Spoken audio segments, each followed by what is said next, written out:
कहानी का नाम फुफुरी लोमड़ी और अद्भुत फल। भूमिका। जंगल के बीचों बीच एक शरारती लोमड़ी रहती थी।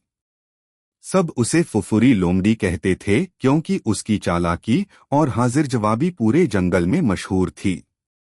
लेकिन एक बात थी, फुफुरी खाने की बहुत शौकीन थी और अक्सर खाने के लिए चालाकियां करती रहती थी। कहानी शुरू होती है।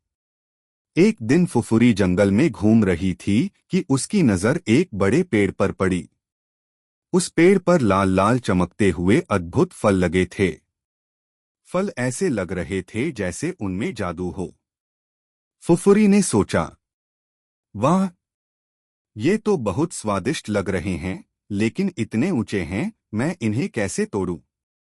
वो कूदती, उछलती, दौड़ती, पर फल उसकी पहुंच से बाहर थे। तभी पास बैठा तोता बोला, अरे फुफुरी, ये फल आसानी से नहीं मिलते। इन्हें पाने के लिए मेहनत करनी पड़ती है। फुफुरी बोली, तोते भाई, तुम तो उड़ सकते हो, जरा मुझे एक फल तोड़कर दे दो ना। तोता हंसकर बोला, नहीं नहीं, अगर तुम चाहती हो तो मेहनत करो। फुफुरी ने सोचा, अगर मैं मेहनत करूं तो फल मिलेंगे, वरना भूखी रह जाऊंगी। उसने पास ही लकड़ियां इकट्ठी कीं, उन्हें एक के ऊपर एक रखकर सीढ़ी बनाई और धीरे धीरे ऊपर चढ़ गई। काफी मशक्कत के बाद आखिरकार उसने फल तोड़ लिया। जैसे ही उसने फल खाया, वो चौंक गई।